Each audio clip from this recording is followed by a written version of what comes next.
pagi sahabat Kompas TV semuanya. Jadi hari ini aku Putri kedatangan narasumber, yaitu kenalin dulu Bu, siapa namanya? Nama saya Narik Handayani. Dari dosen? Dari dosen DLB di Unmul. Dari dosen Unmul. Jadi hari ini kita pengen ngebahas tentang urgensi seks edukasi. Nah kebetulan udah ada narasumbernya, jadi biar gampang ngobrolnya kita buka aja kali ya maskernya. Baik, Bu.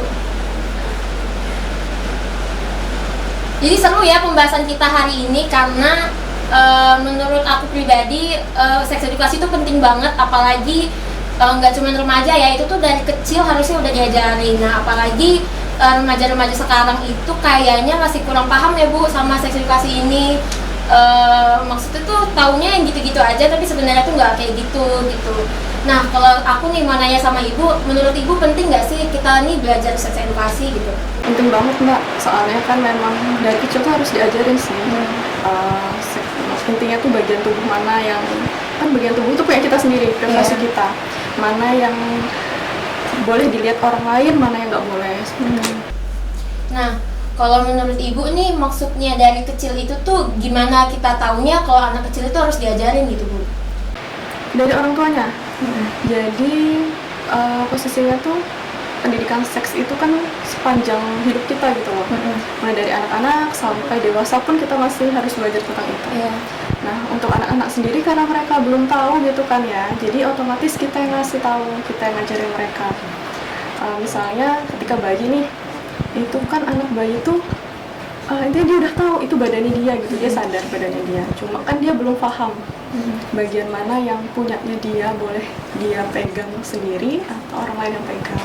Karena masih bayi, di sini fungsi orang tua terutama ibu itu yang paling penting. Jadi semisal nih kalau kita anak bayi itu kan kadang entah misalnya pup atau misalnya pipis gitu kan, kita pasti buka popoknya dulu kan.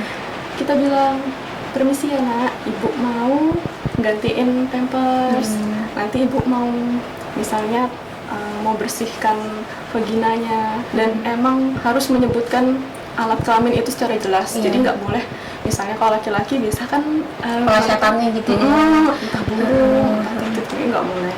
Harus benar-benar jelas, kalau laki-laki ya penis, kalau perempuan ya vagina. Nah sebelumnya nih mau dilurusin dulu ya, maksudnya seks edukasi ini bukan secara eksplisit kita tuh ngomongin seks ya Bu ya, tapi lebih ke gimana cara kita paham sama diri kita dan batasan-batasan yang perlu kita ketahui gitu. Nah terus Bu, kalau misalnya nih di sekitar kita masih banyak yang maksudnya tuh tabu gitu atau salah pemahaman nih sama seks edukasi itu. Nah menurut Ibu kita tuh harus gimana sih sebagai, misalnya kan saya nih, saya termasuk orang yang paham dengan apa itu konteks seks edukasi. Nah ada orang yang salah kaprah dengan itu. Nah gimana caranya saya biar itu tuh nggak jadi salah kaprah dan nggak bikin ambigu gitu Bu? Nah kalau untuk edukasi ke orang lain gitu ya tentang batasan gitu, sebenarnya kita nggak bisa sih Mbak langsung ngasih tahu gitu. Emang karena masyarakat ini kan unik ya, beda-beda. Terus kita dari keluarga yang beda-beda juga. Memang sebenarnya harus dari orang tuanya sendiri yang ngasih tahu batasan-batasan itu gitu. Untuk di sekolah pun, oke lah kita ada pelajaran biologi. Guru juga nerangkan tentang bagian-bagian itulah yang seksual gitu kan. Tapi kan nggak secara intinya, lebih ke teorinya. Nah anak-anak di usia remaja itu kan cenderungnya dia punya keingintahuan yang tinggi, rasa penasaran, kemudian akhirnya dia coba-coba. Nah coba-cobanya dia ini tuh kan nggak ada gimana ya, nggak ada aturannya gitu loh. Mereka kan cenderungnya ikut dari temen, ikut dari yang udah terjadi gitu.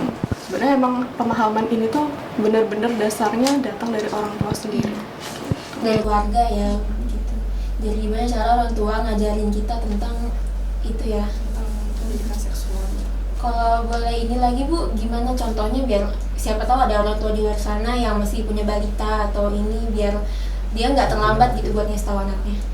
Nah itu memang dimulai dari bayi sih yang seperti tadi saya bilang. Kemudian nanti kalau udah beranjak agak besar gitu kan, umur 1 tahun 2 tahun, kita kasih tahu nih lagi. Terus kalau bisa ketika misalnya punya anak perempuan, yang mandikan itu memang ibunya, gitu. Dan dia juga, anak itu harus melepas baju itu memang benar-benar harus di kamar mandi, nggak boleh di tempat lain. Jadi kita emang ngasih tahu, adik boleh lepas baju ketika tidak ada orang, nggak ada orang lihat gitu, atau di kamar mandi gitu. Jadi memang kalau perempuan sama perempuan, kalau misalnya laki-laki disarankan memang sama laki-laki seperti itu. Ya sama satu gender lah ya. Walaupun itu orang tua sendiri. Emang nggak boleh sih, karena kan kalau di Indonesia kan kebanyakan kita itu satu rumah masih tinggal sama keluarga besar gitu kan. Banyak tuh. Itu memang harus kita terapkan itu benar-benar, karena kan takutnya kebanyakan kan kejadiannya kan akhirnya kalau kita nggak ngajarkan pendidikan seks ini dari kecil, itu kan nanti takutnya terjadi pelecehan seksual lah, kekerasan gitu. Dan itu dilakukan oleh orang terdekat. Nah kan itu loh untuk mengantisipasi itu. Jadi memang orang tua itu perannya paling penting. Terus Bu, kalau misalnya nih, kadang kan banyak ya anak-anak itu yang di luar jangkauan orang tuanya, yang susah untuk orang tuanya itu memantau dia gitu. Misalnya dulu saya sempat asrama, jadi kan orang tua tidak memantau gitu Bu. Nah, kalau untuk kita pribadi nih, nah itu tuh gimana caranya biar kita itu tetap mempunyai mindset yang jangan kasih lihat badan saya ini ke orang lain, terus jangan sampai saya disentuh sama orang lain kayak gitu. Itu caranya tuh gimana Bu? Nah, biasanya kalau memang sudah tertanam dari kecil, otomatis dia akan terbiasa. Sampai mereka kuliah pun misalnya pisah sama orang tua gitu, mereka akan terbiasa dengan kebiasaan atau perilakunya mereka yang dari kecil udah dilatih untuk membuka, intinya boleh, mana yang boleh dilihat orang, mana yang nggak boleh sih. Nah terus Bu, ada nggak sih Bu pengen ngasih tahu sesuatu, misalnya ngasih tahu untuk orang tua atau kita sendiri, cara buat menjaga privasi kita itu tetap terjaga, terus terhindar dari hal-hal yang seperti itu Bu? Nah itu yang penting sih kalau anak kecil itu ya. Kemudian pas waktu SMP, anak remaja tuh kan kita udah mulai belajar, nggak usah anak remaja, SD aja kayaknya udah ada IPA kan ya. Ada Bu. Nah itu kan otomatis secara nggak langsung ada pelajaran biologi. Kemudian kita dikenalkan tentang alat reproduksi. Pasti anak kecil itu nanya, Iya. Ini buat apa? Misalnya penis itu buat apa? Kemudian vagina buat apa? Nah kita terangkan itu. Kemudian dari situ biasanya akan muncul pertanyaan, adik bayi itu datangnya dari mana gitu kan? Nah itu tuh kita nggak apa jelaskan, tapi tetap dengan gimana ya? Kita tuh masih ngikutin bahasanya anak, kita pakai bahasa anak. Contohnya tuh? Contohnya itu, iya adik bayi itu datangnya dari, kalau misalnya ayah itu kan ada sperma. Nah ibu itu ada ovum. Nanti sperma dan ovum ini akan ketemu gitu. Mereka akan ketemu, lalu muncullah adik bayi gitu. Kalau enggak bisa juga jadi kayak semacam kita bikin kayak bayi puzzle. Nanti yang ovum itu bentuknya tuh kayak cekung gitu, cuma atau tumpung ya pokoknya, kan puzzle tuh kotak ya. Kemudian nanti ada lingkaran yang setengah lingkaran seperti ini. Nah terus nanti yang itu yang ovum, kemudian yang sperma itu apa sih ininya tuh lingkarannya keluar gitu loh. Jadi ketika digabungkan, nah itu jadi ada bayi seperti itu. Gampangnya sih gitu kalau kecil. Mesti itu akan muncul pertanyaan, adik bayi itu datangnya dari mana? Kok adik bisa ada sih gitu ya? Kan perutnya gede terus keluarnya dari mana? Biasanya kan kayak gitu. Itu sih biasanya memang harus benar-benar kita emang ngasih tahu sih, nggak ada yang ditutup-tutupi gitu loh. Emang ngasih tahu. Soalnya Apalagi kan yang secara biologisnya yang dapat banget itu kan waktu SMP kan ya Bu. Dan itu tuh dari pengalaman saya, guru saya pun menjelaskannya itu ya secara biologis dia baca dari buku doang. Jadi kita nih masih sering salah paham sama sebenarnya gimana sih cara reproduksi itu gitu. Dan juga nah karena dari coba-coba itu, apalagi kan kalau misalnya sudah menginjak remaja, ada aja lah yang nakal, yang iseng lah ya. Jadi mulailah ini terus timbullah, ih kalau aku pegangan tangan aku bisa hamil nggak ya, yang kayak gitu. Jadi kayak itu tuh sebenarnya takut sih kalau misalnya kayak gitu, mau ngasih taunya juga gimana, mau nggak dikasih tahu juga salah gitu kan Bu. Nah jadi sebenarnya itu sih pentingnya kita ngebahas hari ini. Nah saya mau nanya nih Bu, kalau misalnya nih di lingkungan Ibu ada anak yang seperti itu, misalnya dia udah mulai pegang tangan, udah mulai pacaran gitu kan Bu. Nah dia itu kan pemikirannya karena nggak dikasih tahu, jadi mikirnya kayak tadi misalnya perempuan bisa hamil gitu-gitu. Nah kalau misalnya ibu ada di posisi itu bakal seperti apa? Karena saya sendiri bingung. Yang pertama yang akan saya lakukan ke orang tuanya dulu Mbak, nanya dulu kan di rumah dia seperti apa, kemudian pola asuh yang diterapkan orang tua seperti apa gitu. Terus habis itu sebenarnya kalau anak remaja mereka kan ngalamin pubertas ya, otomatis mereka itu pastilah ngerasain ketertarikan lawan jenis, itu kan wajar. Itu yang wajar kalau misalnya remaja ngerasain tertarik sama lawan jenis, suka sama lawan jenis. Kita saya pun dulu kayaknya juga seperti itu ya, namanya anak remaja pasti ada cinta monyet. Cuma gimana cara mereka untuk mengelolanya tuh, kan nggak semua itu, semua yang dorongan ini kan istilahnya kayak dorongan seksual itu bukan itu harus tersalurkan, kan nggak harus. Jadi sebagai orang tua memang harus sebagai koordinator gitu loh, punya anak harus dikasih tahu kalau suka itu nggak apa-apa, kalau sama lawan jenis itu nggak apa-apa, tapi harus di koridor yang benar. Jadi kita harus tahu batasan-batasan di keluarga kita, nilai-nilai apa yang ditanamkan oleh keluarga kita. Takutnya nanti kalau kita nggak ada nilai yang kita tanamkan ke anak itu, nanti takutnya dia tuh terlanjur bablas jadi seks bebas. Kan secara seks bebas itu kan juga intinya nggak diperbolehkan juga kan dalam agama. Di Indonesia juga masih inilah ya, nggak transparan dengan hal itu gitu. Nah terus Bu, kan gini, jadi banyak di sekitar saya, apalagi di umur saya yang sudah dewasa lah ya, banyak yang menyimpang gitu kan. Maksudnya saya nih sepemahaman saya yang seperti ini itu nggak apa-apa, tapi sama mereka nggak boleh itu kayak gitu, nanti kamu bisa kayak gini, nanti kamu bisa kayak gini. Misalnya contoh apa ya yang lebih halusnya, kalau masalah payudara, misal teman saya bilang kalau misalnya kamu mohon maaf rajin meremas itu akan tumbuh lebih besar kayak gitu. Sedangkan saya bilang enggak, itu nggak kayak gitu, itu termasuk lemakku, kalau misalnya kamu agak berisi itu akan lebih besar, itu tuh termasuk pertumbuhan kita selanjutnya gitu, nggak bisa kita paksakan misalnya itu diremas akan jadi gede atau gimana gitu kan. Terus banyak juga apa sih kayak obat-obat atau pil atau minyak-minyak kayak gitu. Nah itu setahu saya itu nggak bakal berpengaruh sama sekali. Terus sama mereka bilang enggak kok, aku bisa kok, aku buktinya bisa kok jadi lebih besar, aku bisa kok dengan cara ini kayak gitu. Nah saya sendiri jadinya bingung, walaupun mau dikasih tahu seperti apapun, karena lingkungan mereka tetap membicarakan yang itu tuh benar, jadi nggak akan masuk gitu sama mereka walaupun saya sudah menjelaskan. Nah kalau menurut Ibu, kan di lingkungan yang keras seperti itu kan pasti ada ya. Nah kan itu tuh termasuk hal yang sensitif, jadi gimana caranya supaya kita nih ngasih tahu tapi gimana ya nggak apa-apa sih, nggak ditelan mentah-mentah sama mereka, cuman seenggaknya mereka paham lah. Soalnya di lingkungan saya sendiri itu tuh agak susah.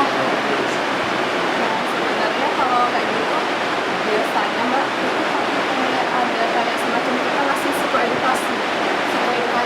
Jadi kita masyarakat di sekitar situ jadi dikumpulkan gitu, terus kita ngasih psikoedukasi tentang pendidikan seksual, tentang nantinya pertumbuhan dan perkembangan seksual pada anak di usia tertentu gitu kan.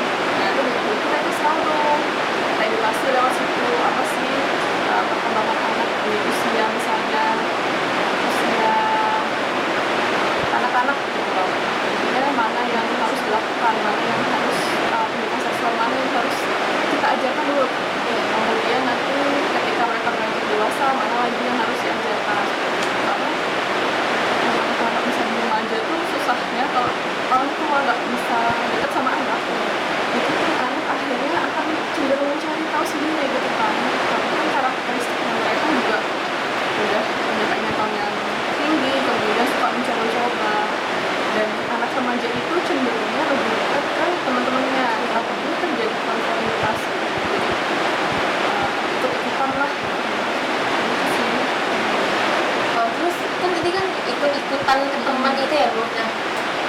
cara kita ada punya mindset kayak kayaknya aku harus tahu batasan deh, itu gimana?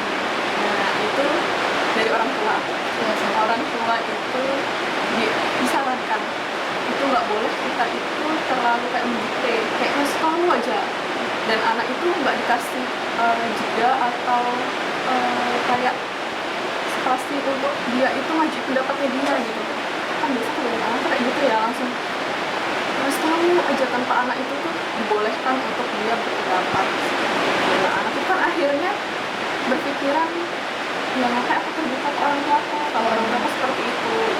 Kalau misalnya coba deh kalau orang tua itu lebih ngasih kayak pendapat, kemudian anak itu berpendapat juga, kan anak akan berpikiran aku nyaman nih sama orang tua aku. Nanti ketika mereka remaja, cenderungnya si anak ini akan tetap mencari orang tua sebagai kayaknya finalnya gitu loh, nanya. Nah, kan anak remaja itu kan juga aktivitas segala macam kayak apa menstruasi kan, kalau yang cewek kamu dewasa itu tuh pasti nanya ke orang tua kalau si anak ini udah nyaman, udah terbuka sama orang tua. Nanti kalau misalnya dia nggak nyaman, ujung-ujungnya dia akan lari ke temannya, tanya nih Gimana nih caranya? Ini kita nggak tahu ya teman itu. nanti gimana, terus kamu tugasnya dan segala macam. Cenderungnya kan teman ini kan punya pola asuh yang beda juga di keluarga dia. Berarti peran orang tuanya itu harus ini ya, mengarahkan pikirannya dia gitu, supaya soalnya saya sih pernah ya, misalnya nih saya lagi kepepet gitu, adek tolong, adek saya kebetulan laki-laki, adek tolong dong beliin ini, saya lagi halangan beliin softtek. Terus sama ayah dia bilang, wah kamu tuh cowok, nggak usah beli kayak gitu. Nah itu menurut ibu benar apa salah tuh Bu? Karena kalau menurut saya kan itu kan hal yang wajar, karena yang namanya juga kepepet dan itu hal yang wajar. Saya minta beliin itu sama adik saya, menurut saya itu sih nggak apa-apa ya, tapi kalau menurut ibu salah apa Bu? Sebenarnya nggak apa-apa selama si adik pun juga nggak ada pikiran yang aneh-aneh kan, ya nggak apa-apa sih. Toh kita memang misal si adik udah diajarin pendidikan seksual itu nggak masalah sih Mbak. Soalnya Kan nggak tabu. iya, nah itu Bu, karena terutama di keluarga saya juga tabu, jadi saya sendiri yang mendidik adik saya supaya enggak kok yang kayak gitu nggak apa-apa, kalau misalnya kamu kayak gini jangan dilihat, kalau misalnya ada sesuatu yang melebihi inimu jangan terlalu ini, kalau misalnya kamu dapat sesuatu bilang aja sama saya, karena kan kayak gitu. Tapi kalau misalnya saya ngomong itu sama orang tua saya bilang, kenapa kamu ngajarin adikmu kayak gitu gitu. Jadi satu, saya jadi agak takut ngomongnya sama orang tua saya, dan juga kalaupun orang tua saya tahu, saya nanti dikiranya ngajarin aneh-aneh sama adik saya gitu. Jadinya bingung gimana cara saya supaya mengkomunikasikan itu supaya adik saya tuh nggak takut sama saya, nggak malu mau ngomongin apa yang dia sudah lakukan gitu. Itu sih memang harus kita sendiri yang mutus. Kalau kita udah tahu nih, kita sendiri yang mutus mata rantai itu. Soalnya kalau nggak diputus, ini tuh bakal keulang terus gitu loh, sampai kapan kan nggak ada habisnya. Walaupun itu agak ini ya Bu ya. Itu memang ya harus dengan paksaan. Tanpa paksaan mesti kita nggak akan berubah-ubah. Gitu sih kalau misalnya harus berubah sih mindset pendidikan seksual itu tabu. Sebenarnya kalau dibolehkan itu tuh memang di sekolah tuh harusnya ada sih pengalaman tentang itu.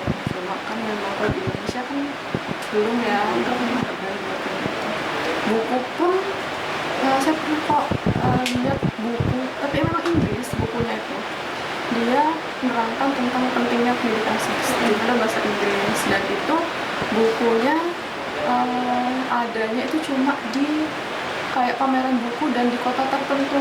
Itu ada, biasanya cuma ada di 5 kota, 4 kota gitu, Jakarta, Jogja, Bandung, Surabaya, sama Makassar masalah.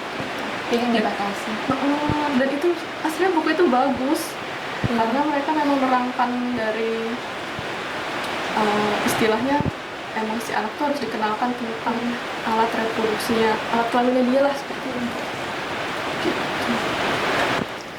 Kita terusin ya Bu. Jadi kita mau kembali lagi ke urgensinya itu. Jadi menurut Ibu sebenarnya tuh dasar apa aja sih yang kita harus tahu, dan juga implementasi untuk kita memahami itu tuh gimana? Soalnya kalau misalnya itu nggak diterapkan juga percuma kan Bu, gitu. Gimana? Nah, kalau untuk dasarnya sendiri itu kan kalau remaja tuh harus tahu pertumbuhan dan perkembangan seksual. Kemudian anak sekarang itu kan perkembangan anak sekarang, zaman sekarang gaya pacaran ini tuh loh. Iya. Nah, itu juga harus diajarkan gimana pacaran yang sehat itu seperti apa. Seperti itu. Kemudian agama itu penting untuk kontrol dirinya. Seperti itu. Tadi. Jadi tuh dasarnya itu ada perkembangan dan pertumbuhan seksual. Itu harus tahu dulu. Kemudian perkembangan anak zaman sekarang, gaya pacaran. Seharusnya itu memang gaya pacaran yang sehat. Tidak juga seperti itu. Kemudian agama itu penting untuk kontrol dirinya. Seperti itu. Kalau misalnya memang dia agamanya ini udah baik nih, udah istilah kayak kuat gitu, otomatis dia nggak akan terpengaruh dengan lingkungan tentang seks bebas gitu-gitu. Itu sih. Nah kalau di luar agama nih Ibu, kan tadi Ibu ada singgung gaya pacaran ya. Nah sebenarnya yang Ibu maksud gaya pacaran yang sehat itu seperti apa sih Bu? Yang bisa memotivasi kita, gitu, memotivasi kita menjadi yang lebih baik seperti itu. Jadi nggak yang aneh-aneh, maksudnya nggak menjerumuskan lah intinya, nggak terlalu menuntut segala macam, nggak yang misal nih biasa kan anak zaman sekarang pacarannya kalau nggak pegangan tangan, bisa nggak cipika-cipiki gitu kan langsung kayak diejek lah gitu kan sama temannya, sama-sama temen gitu keluarnya jalannya. Nah itu tuh nggak harus kayak gitu, jadi kita harus sama-sama menghargai privasi kita, gitu, sama-sama saling menghormati, menghargai diri kita masing-masing. Seperti itu. Terus nih Bu, kan saya agak naik level ya gaya pacarannya. Kan seperti yang kita tahu, maksudnya kita nggak tutup mata juga lah ya. Banyak yang sudah melebihi daripada itu, udah menjerumus ke seks bebas, segala macam, tinggal bareng gitu-gitu. Nah itu saya banyak dapat cerita, maksudnya dari lingkungan saya, dia bingung, ini sebenarnya pacarku ini maksa apa enggak ya. Jadi dia tuh sebenarnya masih bingung. Dia ini pacaran tapi dia ini kok kayak agak diperas, kok agak dipaksa, tapi mau bilang enggak juga nggak bisa. Nah itu jadi saya ini pengen dengar dari Ibu, kalau misalnya kita merasa dipaksa sama orang, apalagi ke hal-hal yang seperti itu, kita ini harusnya seperti apa Bu? Harus langsung jelas menolak dengan asertif, kita harus menolak gitu. Itu nanti kan jatuhnya jadi kayak toxic relationship. Soalnya banyak orang yang susah juga buat menolak gitu Bu. Nah, ya kan? Emang ya nggak usah jauh-jauh deh Mbak. Contohnya saya aja, memang saya juga susah awalnya untuk bilang enggak. Tapi gimana pun individu tuh intinya harus mencintai dirinya dia dulu kan. Kita harus tetap berani bilang enggak. Walaupun memang di pikiran kita itu pasti ada, ya aku takut nih nanti dia gini. Itu pasti ada. Cuma harus tetap disingkirkan. Jadi kita lawan gitu loh pikiran kayak gitu. Ya nggak apa-apa kita bilang enggak, kita nolak itu tuh hal yang nggak apa-apa. Itu kan privasi kita. Intinya kita yang punya gitu loh, kita yang ini badan saya gitu, kenapa kamu maksa kan? Berarti itu sebenarnya dari kecil juga ya Bu. Kalau misalnya nih kita mau dimandiin sama kakak, mau sama siapa, kalau misalnya kita merasa nggak nyaman, nggak mau gitu, maunya sama mama aja. Kayaknya itu juga dari kecil kayak gitu ya mungkin. Terus habis itu biasa kan anak kecil kalau yang gemes gitu, yang lucu-lucu kan orang tuh pada ih gemesnya, tante cium ya, cium tante dong gitu-gitu. Nah itu sebenarnya hak anak juga, kalau misalnya anak itu nggak mau, anak itu marah gitu, ya hak anak. Jadi dan orang tua pun nggak boleh memaksa. Misal dengan bilang nggak apa-apa dicium tantenya baik kok, itu nggak boleh. Soalnya itu mengganggu kenyamanan anak juga ya, dari kecil sudah diganggu kenyamanannya kan, takutnya nanti besarnya kenapa-napa. Terbiasa dengan hal itu. Oh kalau misalnya dicipika-cipiki orang nggak apa-apa gitu, itu tantenya baik kok, jadi itu sebenarnya kan itu nggak boleh. Memang harus dari kecil tuh terapkan yang benar-benar harus diterapkan gitu loh, dan orang tua nggak pelin-pelan. Iya. Gitu. Selalu dengan disiplinnya yang seperti itu, caranya mendidiknya. Benar sih. Terus Kembali lagi ke implementasinya itu Bu. Nah, jadi kan dari orang tua sudah, terus dari kesadaran diri sendiri untuk orang lain itu gimana Bu? Nah, itu susah Mbak, memang dasarnya itu memang harus dari orang tua dulu. Akhirnya si anak punya kesadaran diri itu gitu.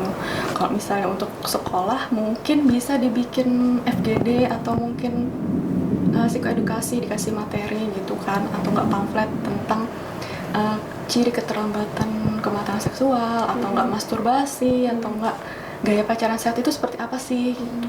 Bisa sih kayak gitu dipasang pamflet gitu di sekolah. Kalau enggak ngadain FGD atau psikoedukasi gitu dengan mengundang yang orang lebih ahli gitu. Iya, soalnya Bu, waktu itu saya pernah sih mau ikut kayak webinar gitu tentang seks edukasi. Cuman orang-orang di sekitar saya yang masih tabu, dia bilang, ih, kok kamu ikut kayak gitu sih? Kamu udah pernah ya? Kamu emang kayak gitu ya? Orang yang emang bebas ya kayak gitu. Saya pribadi bingung dong mau jawab gimana. Emang kenapa? Maksudnya itu adalah salah satu bekal saya buat nanti, dan juga apalagi seks edukasi itu luas ya, dan juga kesehatan itu kan lebih penting kan. Gimana caranya kita menjaga reproduksi, gimana caranya kalau misalnya kita berhubungan sama orang, kita pastikan dulu nih orang sehat apa enggak, dari kita juga kita sehat apa enggak. Nah, kan banyak tuh orang yang kayak, ih kamu berarti kalau misalnya udah tahu kayak gitu berarti kamu udah pernah ya kayak gitu. Nah, maksudnya tuh gimana ya, cara saya sendiri untuk ngasih paham, enggak kok itu tuh maksudnya tuh enggak kayak gitu maksudnya tuh melawan pikiran yang ada di masyarakat gitu Bu. Mungkin kalau misalnya kita di posisi itu ya, saya di posisi itu, saya ngasih tahu dulu seks edukasi itu pentingnya seperti ini loh. Jadi sebenarnya itu bukan hal yang tabu gitu loh. Cuma kan memang susah ya, itu kan udah mindset dari zaman dulu, dari nenek moyang sudah kayak gitu terbentuknya. Jadi udah kalau misalnya kita udah ngomong pentingnya seperti apa gitu kan, seks edukasi, kalau misalnya mereka nggak terima, tetap intinya tetap kayak apa ya, bahasa Indonesianya apa ya, saya tuh kebiasaan pakai bahasa Jawa kayak Nggak apa-apa sebut aja, siapa tahu ada yang mau translate. kayak ngejek gitu loh Mbak. Oh ya. Nah, itu ya udah kita biarkan aja, yang penting kita udah ngasih tahu, mau diterima mau enggak ya silahkan.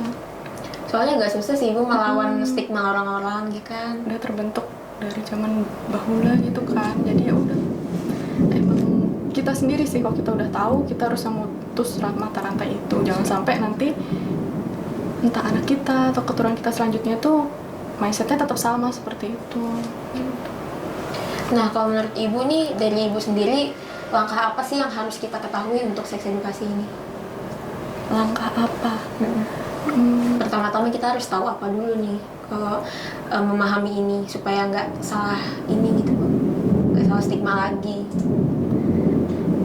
Kita harus tahu dulu sih intinya fungsinya alat reproduksi itu seperti apa. Kemudian kita bisa udah punya anak nih, kita ajarkan ke anak itu bagian mana yang boleh dan bagian mana yang enggak, seperti itu. Dan ngomong alat kelamin mereka itu juga secara jelas.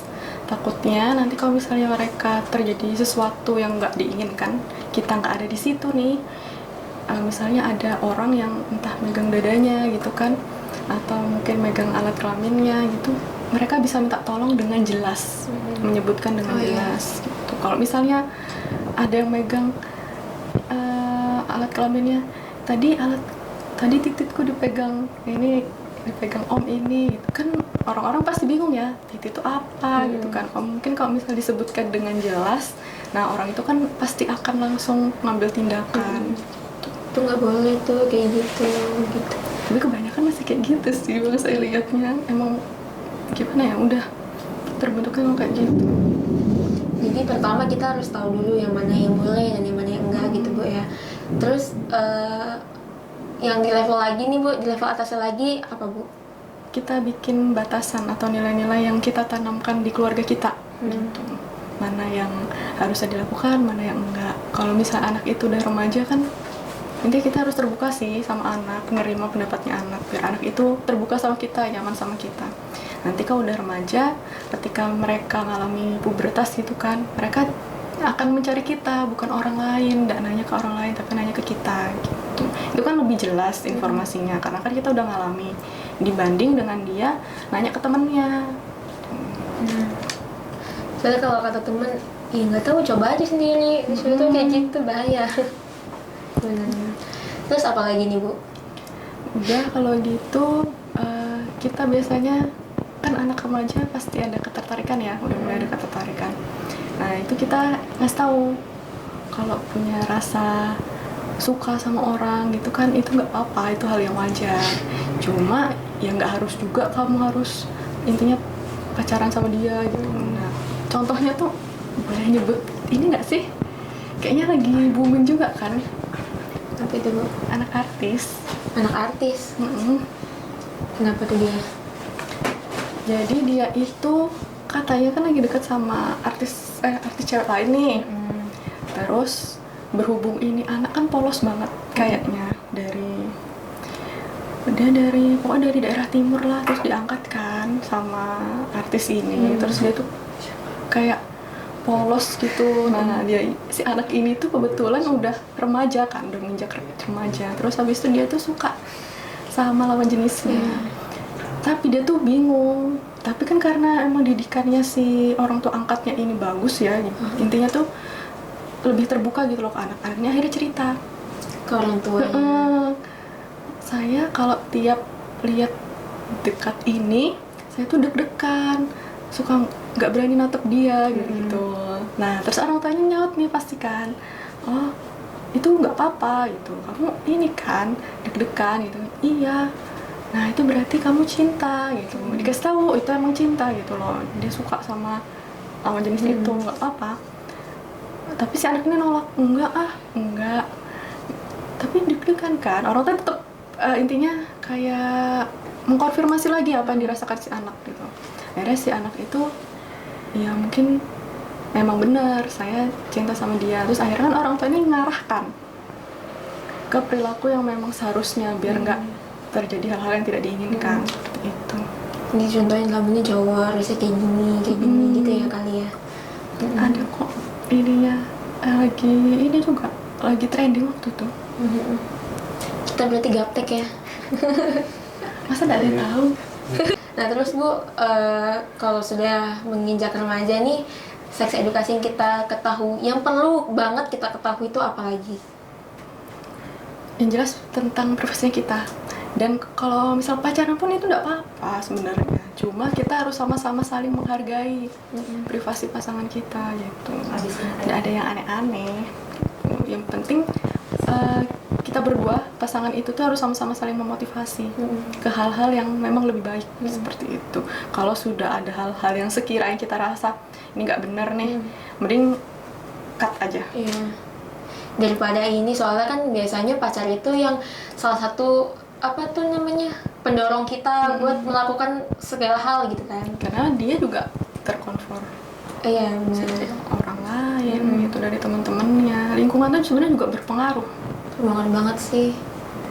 Makanya kalau dari orang tua sudah, dari keluarga kita sendiri aja udah kurang apa ya, istilahnya kalau kayak nggak kokoh gitu, nah itu di lingkungan juga bakal goyang. Soalnya kan banyak kasus anak yang karena dia nggak berani cerita sama siapa-siapa, jadi dia ngelakuin sendiri. Jadi mau ngasih tahu juga karena nggak deket sama anaknya, jadi orang tuanya susah, anaknya juga udah terlanjur kayak gitu, mau digimanain jadinya. Soalnya tuh Bu, pernah ada kasus, kan banyak nih kasus kayak orang hamil di luar nikah. Nah itu tuh orang tuanya kan langsung kayak, kenapa kamu bisa kayak gini. Padahal kan seharusnya ya itu salahnya dari awal, kenapa orang tuanya nggak tahu apa yang selama ini anaknya lakukan. Terus ditambah lagi sanksi sosial yang bikin mental anaknya jadi ini, padahal tuh lagi hamil tapi karena sanksi sosialnya terlalu berat, jadi itu. Dan juga nggak ada dukungan orang tua, jadi kan kasihan. Jadi menurut saya walaupun udah terlanjur, walaupun udah kesalahan, tapi kesalahan yang dibuat kesalahan lagi itu kan jadi susah. Memang kayak gitu sih, Mbak. Emang orang tua itu, mindsetnya orang tua itu yang harus diubah. Cuma ya karena sudah terlanjur kadung ya, mereka kan juga dari zaman nenek moyang sebelumnya. Memang harus dari, kalau kita udah tahu, kita yang mengangkat itu. Untuk siapapun lah ya, walaupun itu adik kek, keponakan, ya kan. Ya udah kalau gitu ada yang mau nanya nggak yang lain? Siapa tahu pengen nanya. Kenapa? Kan nggak apa-apa, kan ngomong aja. Ada. Ngomong aja. Nanya, Nyariin Kak. kalau semisal ada berupa ujaran atau misal kita dapat SMS atau kita tuh entahlah obrolan yang biasa mungkin receh itu disebut, apakah itu tuh bentuk pelecehan juga gitu? Yang tanpa kita sadari itu sebenarnya bentuk pelecehan. Kan banyak yang mungkin hal-hal yang mungkin menurut orang itu bercanda, tapi nggak sebagian itu orang-orang menganggap itu bercanda. Pertanyaannya? Ya itu tadi, apakah benar itu tuh bentuk pelecehan atau bukan? Semacam kayak ini ya, catcalling. Iya, itu salah satu bentuk pelecehan. Emang banyak. Kalau itu pelecehan. Ya, Manggil, Mbak saya temenin ya, ini Mbak cantik ini saya temenin ya. Bang mulus tuh. Kitanya gini kan udah enak ya, tapi mereka kan ya gitulah. Itu salah satu bentuk pelecehan sih. Kalau misalnya ibu ada di posisi itu, apa yang bakal dilakukan, Bu? Karena itu biasanya laki-laki ya kan yang kayak gitu kan. Ya sudah saya biarkan aja.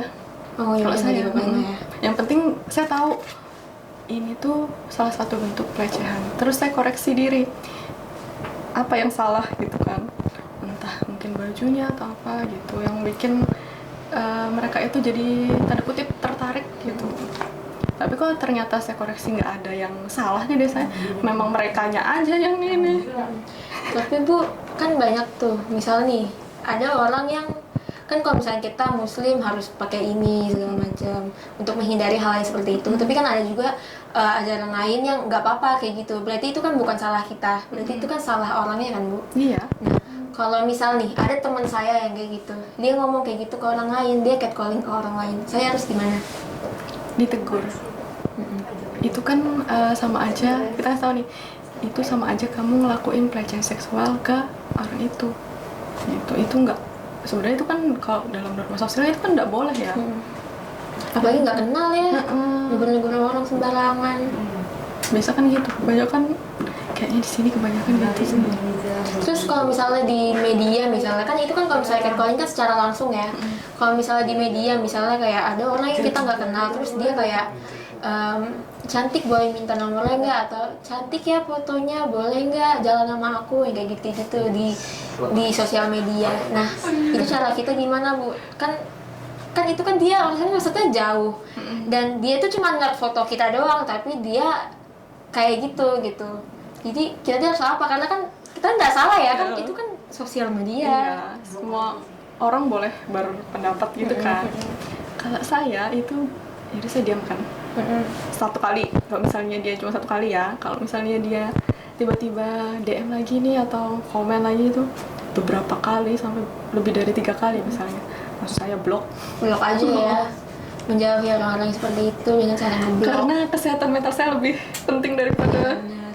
Hal-hal kayak gitu ya. Kebayang. Iya. Memang harus ditegasin juga kan, Bu. Bukan siapa-siapa tapi ini soalnya apa nih, kadang tuh cuma cewek doang yang disuruh menjaga dirinya, tapi lawan jenisnya tidak diajarkan buat menjaga pandangannya. Kebanyakan sih kayak gitu.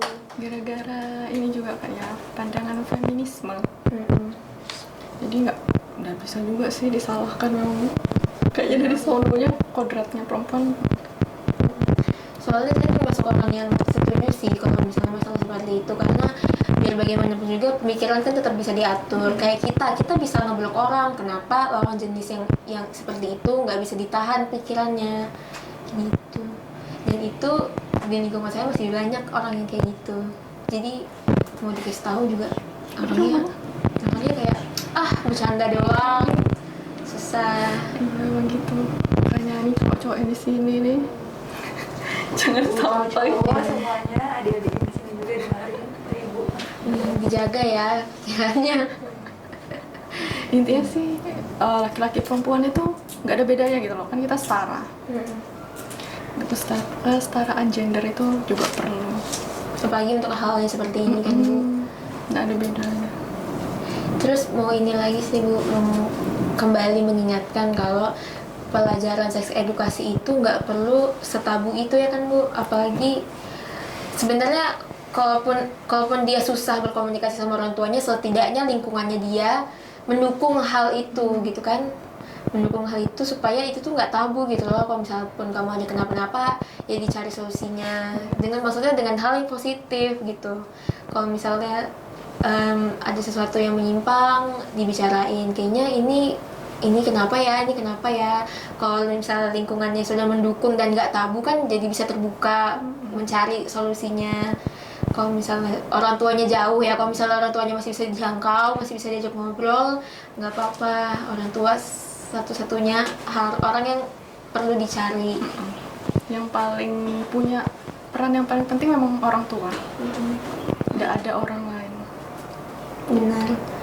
Orang tua, ayah ibu maksudnya ya, nggak ada, bukan kakek nenek sih, om tante. Iya gitu. Jadi mungkin sekian dulu perbincangan kita, karena kayaknya masalah ini memang banyak ya Bu, maksudnya umum sekali dan emang perlu dibahas sedemikian dalamnya gitu, karena ini masih dasarnya aja. Kita cukupin sampai sini, semoga bermanfaat buat kalian semua. Terus jaga jarak, jangan lupa cuci tangan, pakai masker, semoga semuanya tetap sehat. Oke. Pakai lagi maskernya Ibu.